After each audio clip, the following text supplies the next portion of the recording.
To agree without understanding is inane. To disagree without understanding is impudent. Mortimer J. Adler. You're listening to AMI Audiobook Review. I'm Jacob Shamansky with Ramya with an Nisrin Al-Majid with us, also in the background, doing her thing. How good is your reading comprehension? Whatever your answer might be, I think we can all agree that it can always be improved. To be a bit cynical, the vast majority of us are being held back by subpar reading comprehension. With the help of regular contributor Aamer Khan, we want to dig into how we can more effectively read, listen, and engage with books. The ultimate goal here is to get more out of the books that we already know and love. Plus, a little later, Aamer is obviously our audiobook curator, so expect him to tell us all about the books that he's recommending for us this month. Ramya, Aamer, Hello. Welcome. I have a question for both of you. Do you think you're a good audiobook listener? By that, I mean, do you strongly, fundamentally understand what the author is trying to get across? And do you catch yourself misunderstanding books? Aamer, do you want to go first? Sure. I think it goes to your reading mindset too, right? I mean, what are you looking to get out of the book? I know some people that read just for pleasure, right? They're not really concerned with what the author is trying to do or not trying to do. They're just along for the ride, right? And I will admit there are some books that I do that with, but for the majority, I think there is something in the back of my mind when I'm reading the book in terms of what the author is trying to do, or where the story is trying to go, or what kind of themes they're trying to do. I mean, a lot of us, in going through the school system have gone through sort of the book report format, and I think that's pretty much impossible to get out of your head, in terms of 100%. But, Yes. I don't have that at front of mind when I'm reading books in terms of, I wonder how I'm going to write this up in a, 5-page essay or something. But comprehension-wise, I mean, there's a few things that I do when I read, especially when I'm reading an author that's a lot more literate than I am. But I'll get into that a bit later, I think. Yeah, I tend to agree with you, Aamer. I think that I'm very much an analytical reader, non-dependent on the type of book, the genre, how light it's supposed to be, whether it was a recommendation or by a friend or something that's just like, hey, this is a must-read because it's a classic. I think you're right, because we've done it for so long in school. There is just, it's embedded into us to analytical read. However, Jacob, the way that I interpret your question is not necessarily just analytical reading, but conscious reading. And I'd say I'm getting better at that, but I wasn't always good at it. Definitely there are books that I've reread, more recently. Animal Farm is a really good choice or example. When I first read Animal Farm, it was just completely over my head. I was like, yep, I did it. I read Animal Farm. Now I can tell people I did. And then the second time I read it, I was like, oh wow, this is pretty interesting on different levels. And then the third time I read it, which was a couple years ago, I don't know why I keep going back to reading it, by the way, but it's pretty easy as a read to get through.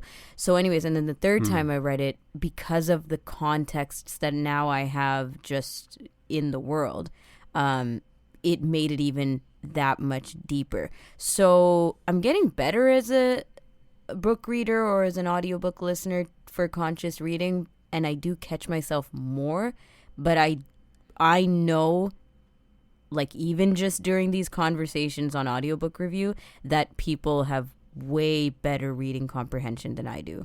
Well, I think we all look for different things out of books, and we approach books in different ways. But Animal Farm is a really good example because on the surface, there's this story of all the animals and how they come together to sort of take it over. But you might not pick up on the fact that it's all an allegory for communist Russia and how it all really worked back in the day. It was actually a very poignant commentary. But there's levels to how you can interpret and engage with the book. And Aamer, you mentioned that the way we approach books in school is this book report style, which we see it as work. And I don't think that just because you read analytically, it doesn't mean that you're doing it for work, you can still read a book analytically, but for enjoyment, because I think there's direct correlation between understanding and comprehension and what you can get out of a book. Yeah, no, I totally agree with you there. And I think what Ramya says is on point in terms of, we're basically taught in school to be critical thinkers, and that's not something you can just put down, right? I mean, like that's Yes. that's the side of it, not necessarily like, from an essay perspective. But the other thing that I like to think about is what would I do effect, or what I call it the what would I do effect. So certain books I find when I'm reading them, I find myself thinking, what would I do in this situation? And putting yourself in the character's shoes, and that tends to be a lot more engaging. It's engaging, but is it helpful for this question, like how the book? Well, yeah, and in terms of how conscious and comprehension, right? Because you start to actually think about it more, and then you start to basically absorb a lot more of the book, right? So I think from a comprehension perspective, you have that. What would I do effect sort of brings that along more than something like, just reading something for entertainment, like the Stephanie Plum books, which I love. Passively. Like I read them, I enjoy them, but am I ever thinking, what would I do in Stephanie's situation? No, I don't.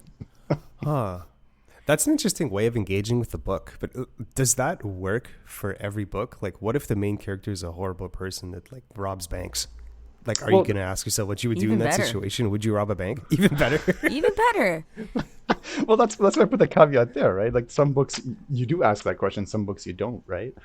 And like I said, for the Stephanie Plum books, I don't think I've ever thought once about what I would do in that situation. It's more of a outside looking in type of book rather than an inside out, or putting yourself in the shoes, or something like a first person narrative where you're literally looking through the character's eyes and running around like that, right?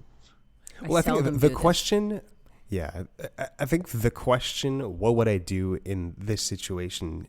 It doesn't really matter what the question is, as long as you're asking questions. Because if you're asking questions, you're seeking through what you've read through the book already, and you're basically recapping what's happening. Because you can't answer the question, what would I do in this situation, without recalling the details,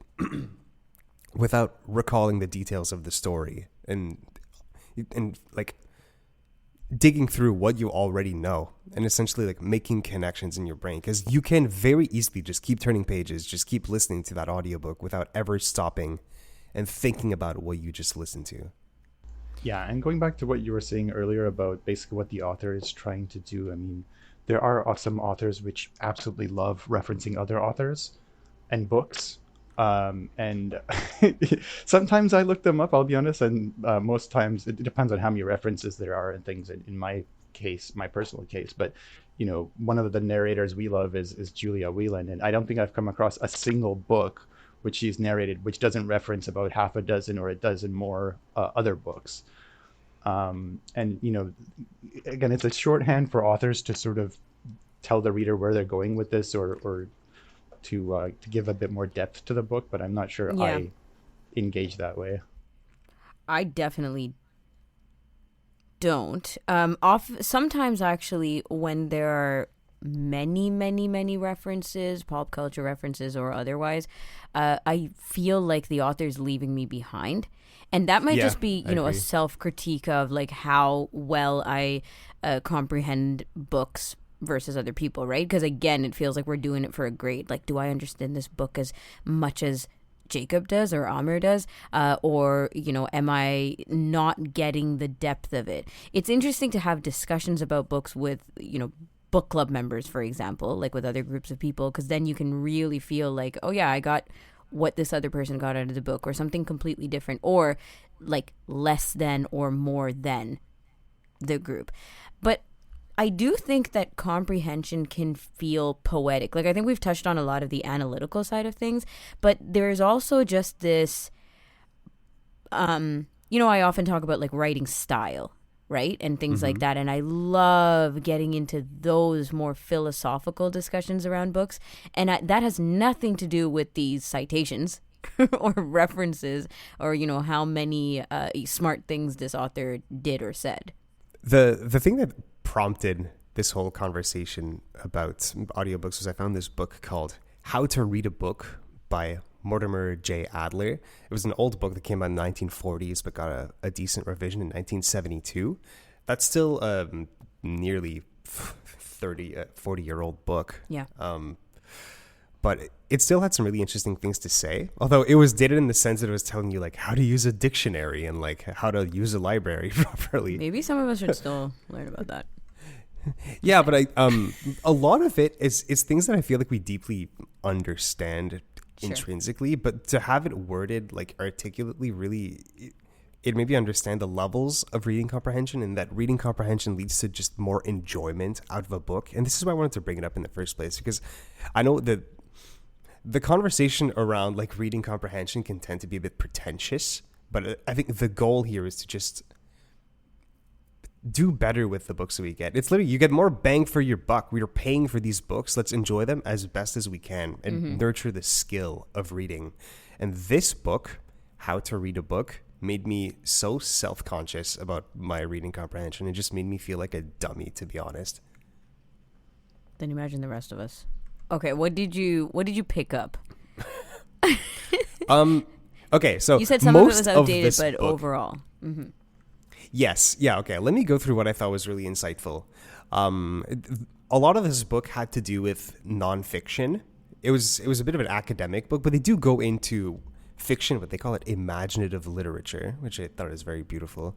But in nonfiction, they talk about how important it is to skim through a book, which I thought was really interesting. It doesn't tell you to dive into it right away.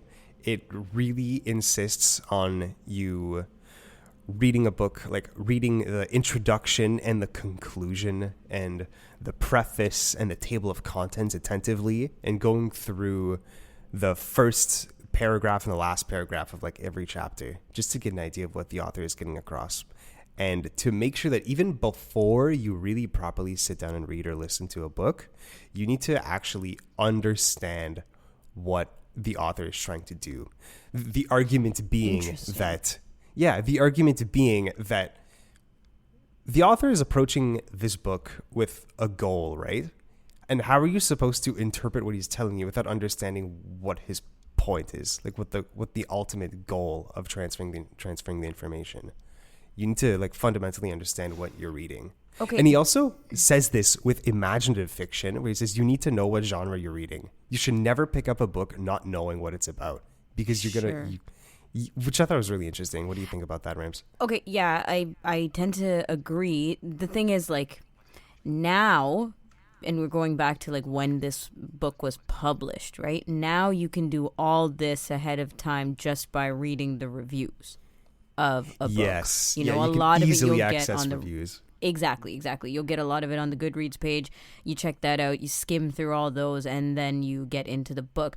Do you think this applies to, when you say nonfiction, do you think this applies to like history and fact-based things versus biographies and memoirs? Absolutely. Not just because you don't want to waste your time reading something that doesn't interest you, which is something else that they talk about, is that like you need to read a book that's actually going to interest you and it's going to help you. Don't read something that has nothing to do with your life. Right? Like don't waste your time reading books that aren't going to contribute to your life in any way. But you do need to know what you're picking up, because if you don't know what you're picking up, then you might misinterpret the book from the start and ultimately ruin your experience. Especially sometimes you need like the context behind the book. Like you mentioned Animal Farm. If you don't know like the historical context around that book would be really weird. That's why it took me 3 reads to understand like the real, you know.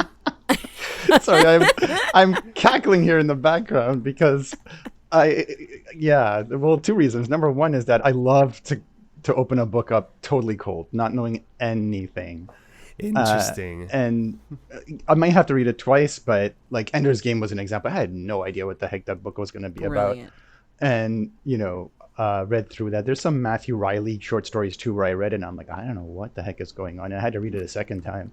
To be fair, when I recommended some of those books to other people, I do preface it and do give them some context so that they're not totally lost like I was. But I guess that's just, a personal preference on my part. I don't mind being sort of lost in the dark with a book to go around a second time. But Jacob, it's really interesting to me that the insights that you got out of the book is actually really reminiscent of sort of the academic learning style of sort of the modern age. I'm by no means any expert on learning or academics, but I mean, you open up any sort of modern textbook now, and every chapter has like, an overview and a summary, and like all the details are in between. So it's sort of that same sort of style that you were describing of, like, okay, read the preface, read the table of contents, then read the summary. I mean, the layout is, yeah. Yeah, they describe it as the skeleton of a book. And sometimes the skeleton is already laid out in a table of contents. And that's why you should always read the table of contents in a nonfiction book. And there often is one. Less so nowadays. I think it's kind of become out of fashion. But this book made me really realize the value of them, because you get a picture of the entire argumentation that the author is going to take. And knowing that they're going to expand on topic A later on, it makes you read the current chapter differently, knowing that you won't need to like ask yourself like, when are they going to talk about this, because you already know that they're going to be talking about that later on. It changes your approach to books. Something else that he says is that if you want to really understand a book, you need to be able to explain it in your own words. So you should be able to not just summarize the entire book, but summarize the skeleton. So you should be able to go through the table of contents, like pick an item on there and say, what did he say in that chapter? And summarize it in like 1 to 2 sentences. Because if you can't articulate the ideas that were said in that chapter, then you didn't understand it. Does this do more than just give us the understanding? Does it also like challenge our own biases going into a topic versus coming out of a topic after reading something? Because I think if you... Okay, say you read a challenging book you kind of disagree with the premise on the surface, be it for like political reasons or whatever. If you actually accurately summarize their argumentation instead of like, twisting their words, then you're going to be more open-minded to hearing what they have to say. Yeah, you're basically saying out loud the other side of the argument to oversimplify it.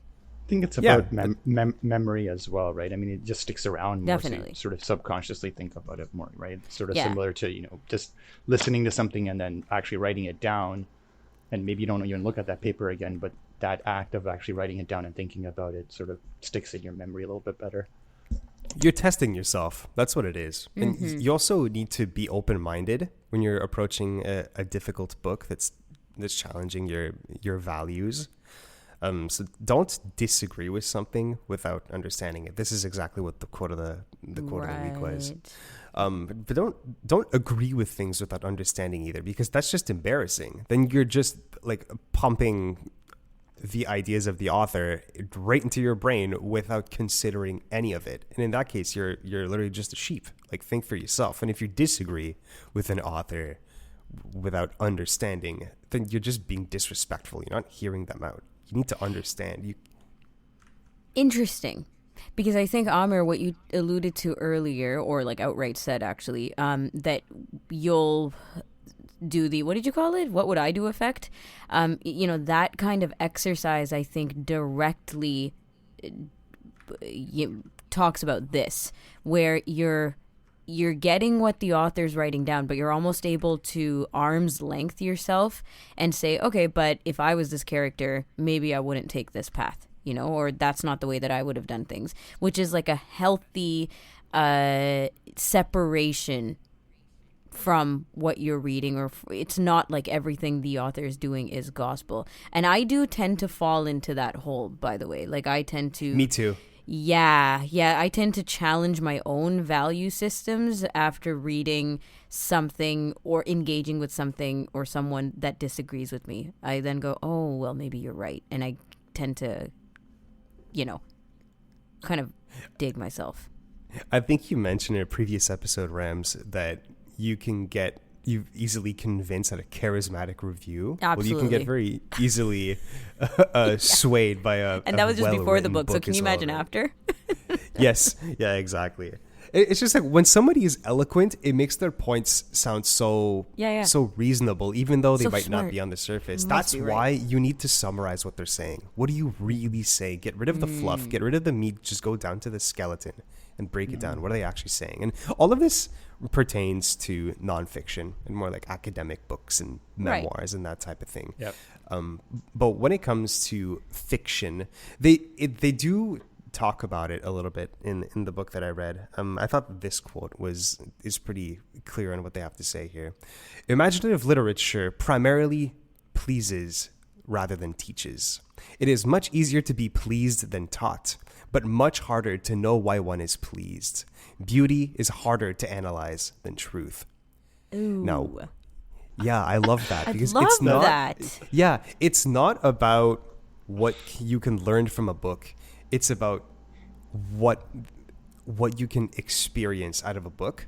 But instead of asking what can I learn, you ask yourself what can I experience? And you need to be open-minded to new experiences. I would say experience is probably a better word than pleasure from that quote, because I mean you have books like Lord of the Flies and some others and you're like I don't know. Yeah. Because it's not necessarily about pleasure. Yeah. It's not necessarily Yeah, no, about pleasure. that's right. It's about experience. Yes. Exactly. Yes. Yeah. I agree with that. But yeah, it is, again, the conscious reading, right? Like, oh, I loved that book. You toss it away. But why? Why did you enjoy that? What did the author bring that made you feel certain ways or relate in certain ways? And ask questions about yourself too. Yes. Yeah, exactly. Right. What did the author do to you? Like, how did it affect you personally? Why is it that like specific elements of the book affected you the way they did? This is such a throwback to like that episode we did on what makes the art of reviewing, right? The art of recommendation. Sorry. Why? How do you make a recommendation good? And sometimes somebody would just tell you, like, I couldn't put this book down, but I'm going, okay, but why? What made it a page turner? Why did you finish it over a weekend or in one sitting? And if you aren't able to kind of consciously come to terms with what that was, let alone eloquently, portray it to somebody else, that's a difficult thing to do, right? Yeah, I think so. And I think that's what makes quoting a little bit difficult too. I mean, I like to share quotes with people, and that's another thing I was going to share is from a comprehension perspective, I do sort of two things. One is share great quotes that come across in books with my friends, and the modern age is amazing to do that. You can have a WhatsApp group or whatever, or just send it to your friends in terms of a text. But to your point, Ramya, sometimes I write those quotes and then I look at them and I'm like, wow, out of context, this is not as good as I thought it was. Right. Yeah. And, right. because the author has put you in that experience, put you in that situation, done all of this, and then, the quote comes. And out of all of that, it's less, concentrated and less relevant. The other thing I like to do, and this one is a little bit more work, but I think when you do a little bit more work, and everybody's personal preference is obviously different on how much they want to put into reading, but especially with synthetic books, I found this is a lot easier, is when I come across a word I don't know, I look it up. So with human narration, and again, the modern age, it's become a lot easier. You don't have to pull out a dictionary like you guys were mentioning before. I mean, you can literally ask Siri, okay, what does avuncular mean? And it'll, tell you. Yeah, if you have it's an the iPhone. one thing it's actually able to do correctly. Yeah. In the synthetic versions, you can actually just sort of tap, on the Dolphin Easy Reader app anyway, you can actually tap the word and, it'll have a thing that says, well, do you want the dictionary definition of this word? And I'm like, yeah, I do. Oh, cool. I didn't know it could do that. Wow. So it does that, and it does it rather well. So that's one advantage of having synthetic speech or synthetic audiobook on the Dolphin Easy Reader app. And you can ask for spellings too, which for us, also people just listen to audiobooks. You kind of, because you're not engaging with the spelling, it's you could argue that we're not fully engaging. No, absolutely. And some of them are hard too, right? I came across the other word the other day, frisson. And I was like, what does the frisson mean? And of course, Siri wants to tell me it's Freon. And I'm like, no, that's not. Yeah. And I've talked about this before. The audiobook version of a print, right, of something that was written is already an interpretation. I will try to be more and more eloquent as I bring this kind of this note up, but I have brought it up in the past where I believe that an audiobook is not at all the same as reading a print book or reading the physical copy, because our interpretation of it is based on a more polished product. Somebody handing you a book that you have to read on your own, in terms of like reading the print, going through it that way, creating the voices in our heads, that's, I feel, a different experience than listening to an audiobook, which is you already have the interpretation of the voice, of the accent, of the pacing, of the performance, etc. I agree. I mean, one of the more recent books I read, one of the author's notes was that the character has a high and reedy voice. And I was just thinking, like, if somebody has a great imagination, that is no work at all from a print perspective. But I mean, if you're not the type to have a great imagination, I mean, that's going to be lost on you. Yeah. But in the audio version or narration version, you don't have a choice. You'll hear that high and reedy voice, right? So it's already being presented to you, right? Well, in that type of situation where an author gives a character a certain voice description, they might mention it like the first time the character is introduced, but then 5 hours later, that description might not have been repeated. Sure. So, like, the narrator of the book remembered it, but if you were reading print, you might have easily forgotten the description of his voice, and it might be relevant later on. Which I've seen characters' voices, like the character of their voice, actually be relevant in a book before. But speaking of audiobooks, reading the book, I would listen to it. Listening to the book, How to Read a Book, did make me realize the shortcomings of audiobooks. But maybe we could use this as a sort of brainstorming session as to how we can better listen to audiobooks in lieu of the benefits that reading print has that we obviously miss out on. Right. Like for example, like he strongly recommends writing notes in the margins, which is like the most bookish thing I've ever heard of. Putting bookmarks, like folding the corner of pages and stuff like that. Taking notes just on the side. But as a remedy for that, you can easily take notes on your phone or like do a voice memo thing. On Audible. These are all the things that librarians tell you never to do. Good God. Why? Bend pages and write in the margins. Like stop destroying your books. Oh, a library book, yeah. You don't own it. I've never done it to any of my own books ever. That's I don't know, just trained out of me, I guess. I think one thing we can all do as audiobook listeners that'll help a lot is pause after chapters or even in the middle of the chapters. Pause your book for a solid minute and just digest what just happened. You'll just enjoy the book more. And like I mentioned earlier, ask questions. Any type of question. It doesn't really matter what you're trying to answer as long as it has to do with the book. Because if you're asking questions, you're engaging with content in it. And that's how you're going to understand it. And you might even pick up on themes and messages that the author is trying to pass along. And isn't that the whole point that we're reading this in the first place? Trying to get something out of the book. Yes.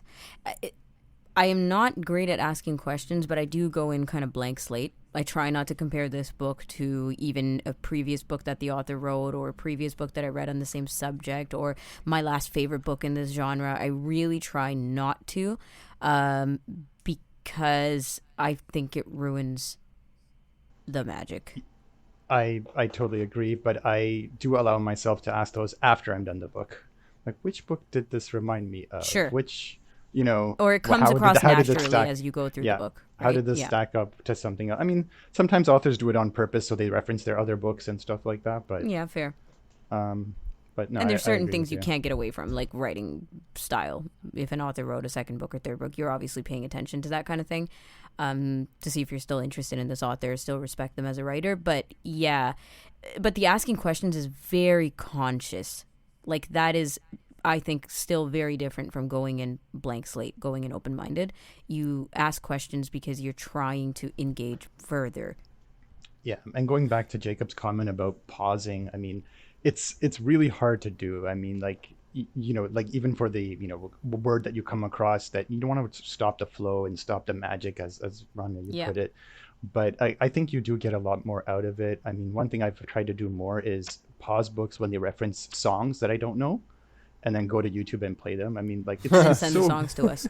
it's Right. so great to be part of the modern age where you can do that. Could you imagine, like, 50 years ago, you couldn't do that, Yeah. right? No, You just you're have right. to be like, oh, I guess that was that song, and just move on. You couldn't, get it and listen to it and, be part of that author experience. You're right. Like the comprehension, right? Like reading comprehension in terms of how we can do better is so much easier now. Like it's at our fingertips. We referenced earlier just being able to go on Goodreads and, skimming through comments, skimming through reviews, skimming through author pages, etc., etc. You can really get to know a book before getting into it, which can make it more difficult actually to appreciate the book from a blank slate perspective, but it does make it easier to engage. You can actually pause and go and figure out a reference, get into a whole rabbit hole of the context that this book was built around before coming into the book.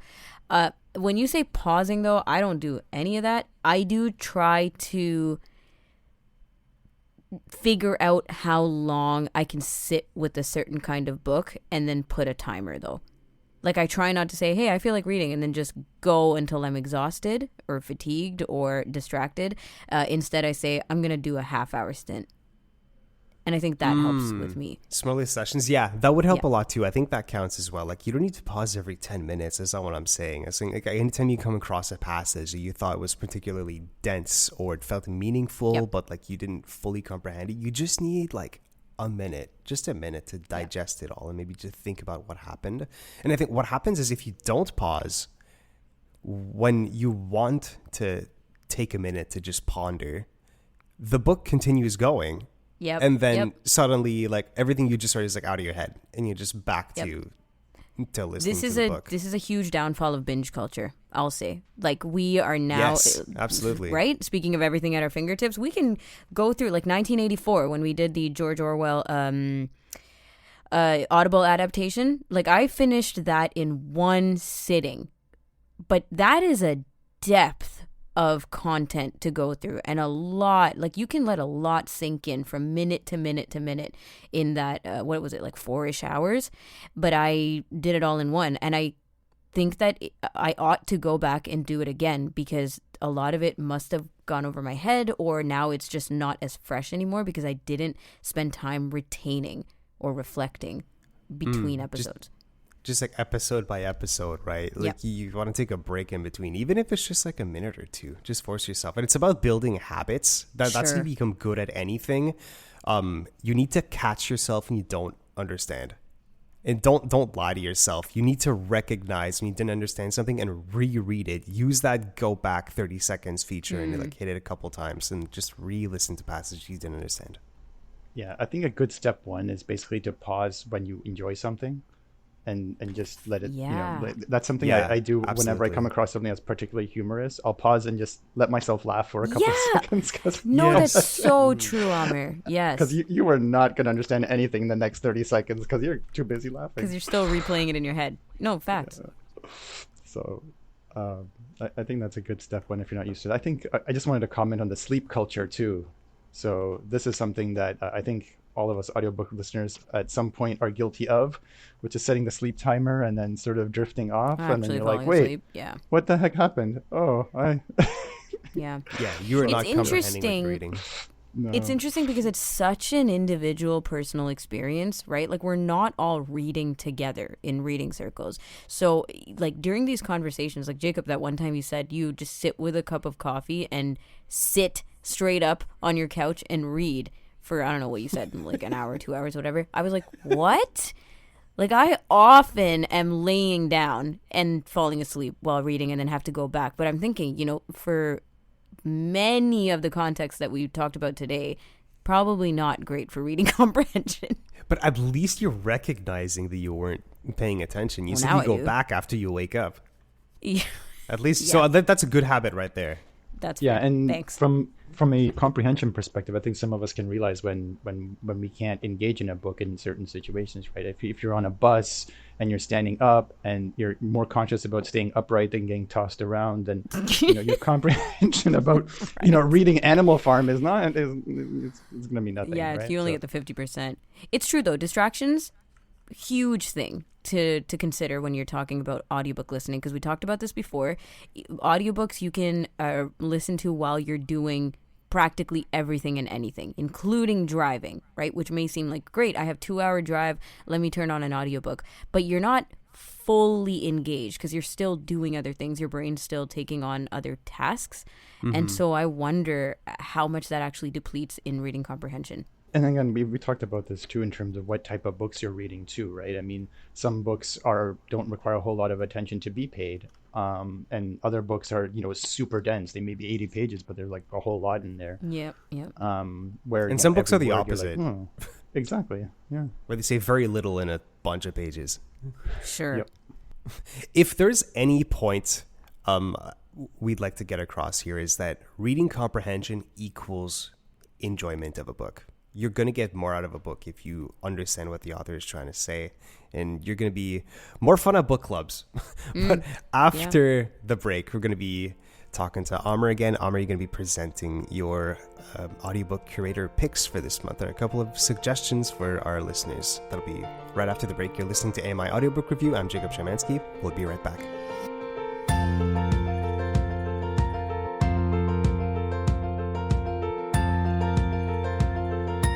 Welcome back to AMI Audiobook Review. I'm Jacob Szymanski with Ramya within. Nisram Dal is with us. Aamer Khan, our audiobook curator, is here to do his thing. Aamer, what should we be paying attention to this month? So I picked up a couple of books which, at pretty much random, but they all seem to have a survival theme. So I think basically I was thinking about it, and this is like wacky and serious survival books, I guess, is sort of the theme of the books I'll curate today. I'll start with the serious ones. I continued with the Jack Reacher series, and for once, one of these books actually was an excellent title, which made total sense and was very appropriate for the book. I mentioned he was absolutely terrible, Lee Child, at titling his books, which I critiqued quite harshly, but this one was totally on point. To be fair, I believe his more modern books are actually written by his brother. He had some news a couple of years ago that he wanted to hang up writing these books, but that his brother would continue because, frankly, the fan base demanded that the books continue. So, not sure who wrote the book, but it's still authored as Lee Child, and the book's name is called Past Tense. And Past Tense is a very suspenseful book, so tense makes sense. It also has a lot to do with his past, so the title totally makes sense. It's one of the best examples of the Jack Reacher books. It's definitely paying homage to a classic 1924 short story by Richard Connell called The Most Dangerous Game. Right, yeah. You may not recognize the title, but most of us in the Canadian school system have read this book. It was sort of, or a short story. It was required reading for us, usually alongside another title called The Lottery, and some others, The Sniper. But The Most Dangerous Game is basically about a man who is hunting people in an island, and one of the people he's hunting is a hunter. So a couple of different sort of parallel themes running around there, but going back to the Jack Reacher novel, the setup is sort of that these two Canadians, which I also enjoyed that there's Canadians in the book, are trying to go to New York from the East Coast to start their life. They're a young couple, and they're looking to, basically start their new life. They have some items with them which they are looking to sell to gain some capital to start their business, but they are in a particularly bad vehicle and it's starting to die, and they see a sign for a hotel out in the middle of nowhere, and they decide to go to the hotel. I won't give too much away, but I will say that the people don't want them to leave. And Jack Reacher happens to be in a town nearby looking for his ancestors, and runs into trouble of his own, as he usually does. So if you're looking for a suspense, if you're looking for something where, you want to put yourself in the person's shoes and be like, what would I do in that situation? Like we were talking about earlier, it's a fantastic book for it. Slightly predictable, slightly not predictable, depending on your level of comprehension and how many of these types of books you've read. Not Jack Reacher, but suspense books in general. So I know that Jack Reacher is a series. is Jack Reacher a character that's present in every single one of these books? Which I think we're in the double digits now. How is he as a character? How do you continue developing a character after 20 books? I think you can. I mean, you have like characters like James Bond, right? I mean, I don't know how many of those movies have been done, but it's a certain character set, and there's a certain formula that happens. I think in the Jack Reacher series, you have a formula which is wide frame enough that it doesn't feel like the same book again and again. From a Jack Reacher perspective, the author does a great job of defining his character as he goes, but not all the books are in a straight line in terms of timeline as well. So some of the Jack Reacher novels actually go back to his past in terms of being a military policeman. The first Jack Reacher novel starts with him actually being out of the military and retired and just going from place to place in America like a vagrant. That's part of his sort of DNA in terms of the Jack Reacher character doesn't like to stay in one place very long. So some of the books have gone to his past in terms of his military police career and the crimes that he has to solve, and some of them have to do with this type of storyline where he's going from one place to another in America and comes across some sort of trouble. Okay, that what did you call it again? The what would I do effect? It obviously makes sense for suspense because you're solving some kind of mystery, or there's foreshadowing that you're trying to put two and two together with. Like, it just makes clear sense to do it that way. Does it also make it more interesting if the author is lacking? Like, is it just fun to try to outdo the author in a plot or in a I've never really thought about outdoing the author. I've thought about outdoing the characters in the book, though. Yeah, but isn't that essentially outdoing the author? I guess. Like, you could write this character better than the author did. I really think people enjoy this. Well, actually, I'm just outright saying it now. I'm not asking the question. I'm telling you, people love. Like, I have watched meh TV shows with people, and they have like this art of making the show better just by disagreeing with the characters and say, why would you do that when you could do this? Like, it's like watching a scary movie with someone who's like, I wouldn't do that if I were you, and like the commentary from your friends is so much more interesting than the show itself. I totally agree with you because I did this for Harry Potter. I knew it. That's a personal attack to Ramya. You got to be careful, Aamer. No, he did. He did do it with Harry Potter. I have all the texts. I did it, and I think that's the kernel and the seed of fandom, right? I mean, like, and fan fiction, right? In terms of, okay, well, what would I do? And then people actually write a different ending for it. Or, like, even if you really enjoyed the show, sometimes shows let you down. Or books let you down at the end, and then people are motivated to write a different ending and do all sorts of other things. So it's like the opposite of just throwing something out because you're not enjoying it. You're like, okay, well, let's make this better and more entertaining because my brain can do that. Yeah, and I think from a suspense perspective, this book does an absolutely fantastic job of another effect that I'll name called the "What is going on" effect. And these are all Aamerisms, I guess, but like, there are some books where you're like just asking yourself again and again and again, like, what is going on and so there's a limit to that. But completionist, like, you're not going to put it down. Yeah, I'm not going to put it down, but I think for average readers, they will put it down before I do. But I think this book does a great job of keeping the suspense ratcheted up without basically going past that line. There's a lot of what is going on from the Canadian couple perspective in terms of like, what is going on at this hotel. They seem very nice and they keep being nice, but they're not letting us leave. So what is going on? So that's past tense from the Jack Reacher series by Lee Child. So what about this other book, which I think has a lovely title, John Dies at the End? What's that all about? No, we're not getting into that one. We're going into serious. We'll stick to serious with Extinction. Okay. Okay, sorry. I'm touchy today. I've been told. Yeah, I'm touchy today. Extinction by Douglas Preston, I think. That's a very odd name. But this one is up on the Sela homepage, so I'm sure you guys have referenced it before. Yes, yeah, I've seen it. Yeah. Not what I thought it would be. I thought this, by the title and sort of briefly half reading the description, I thought it would be something like a post-apocalyptic something or other.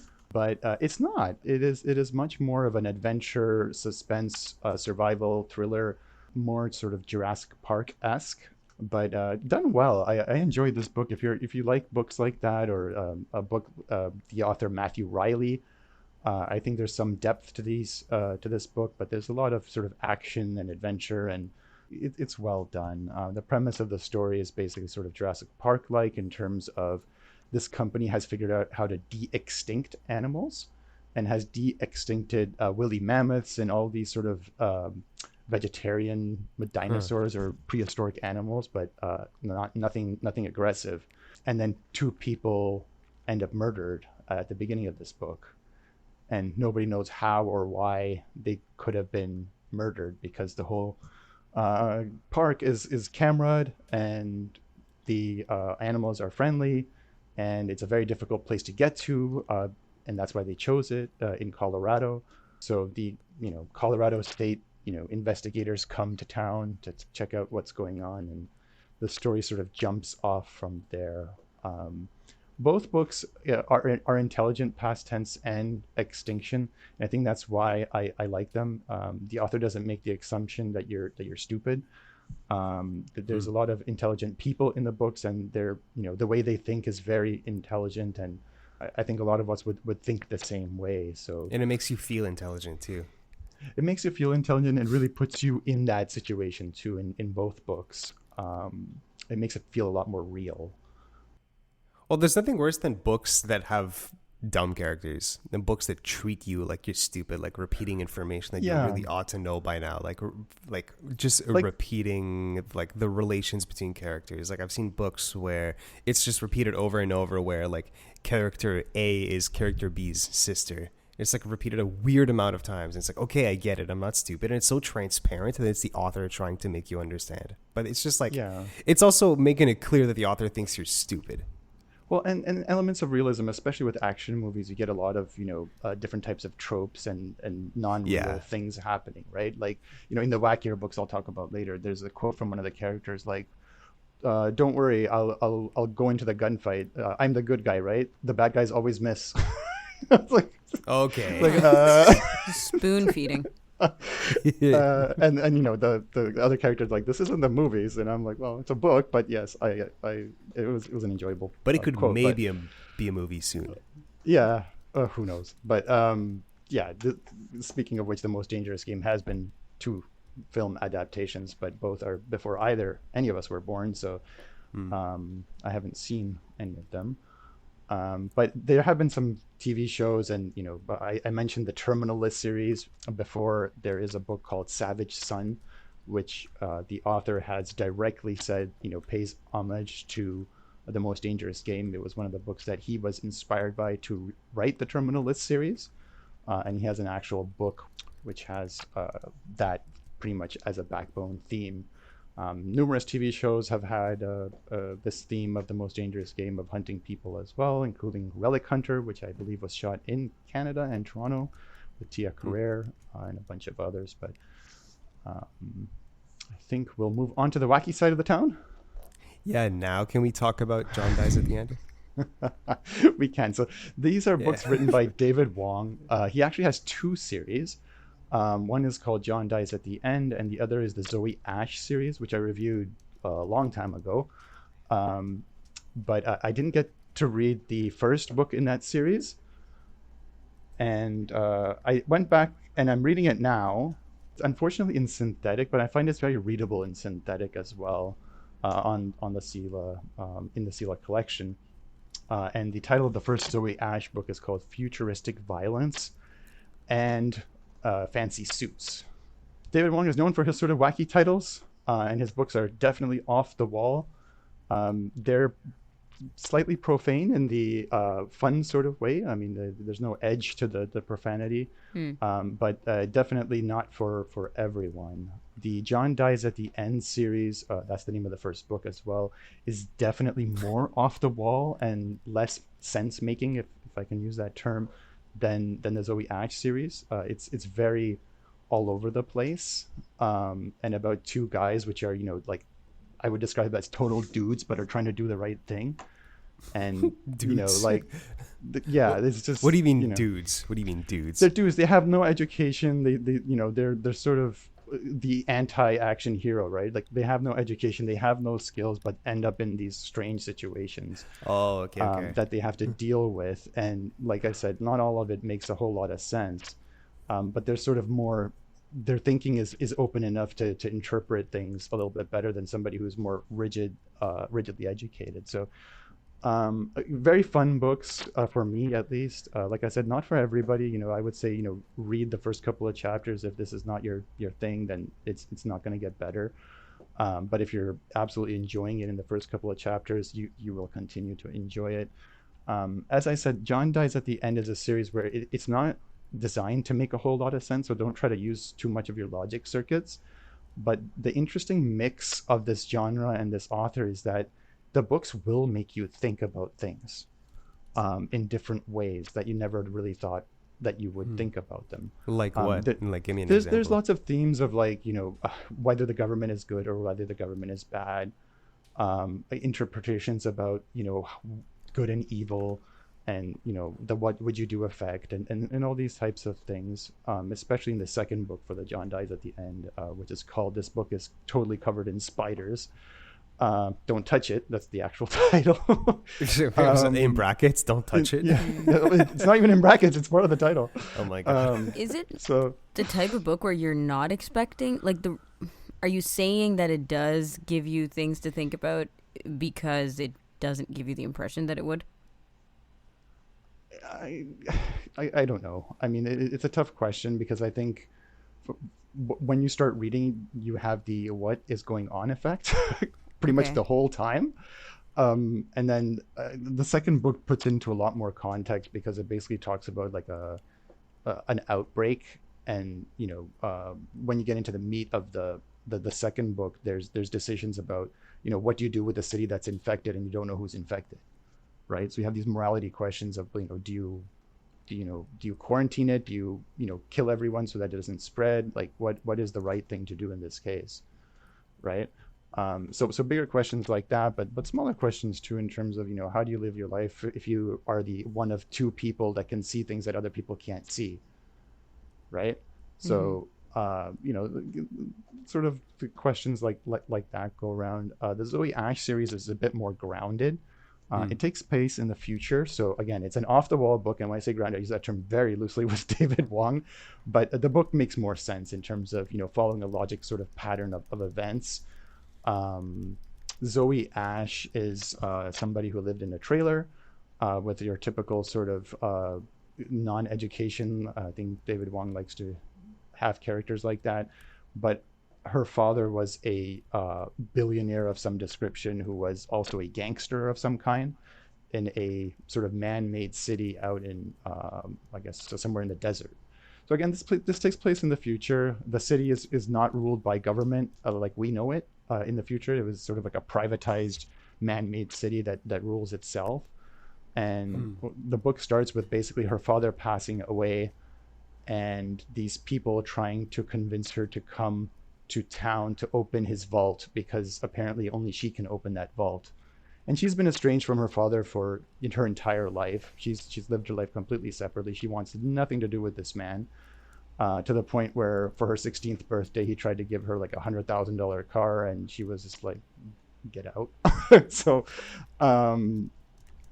the book, the meat of it takes place with her coming to town and basically seeing what all the fuss is about this new city, which is apparently very futuristic.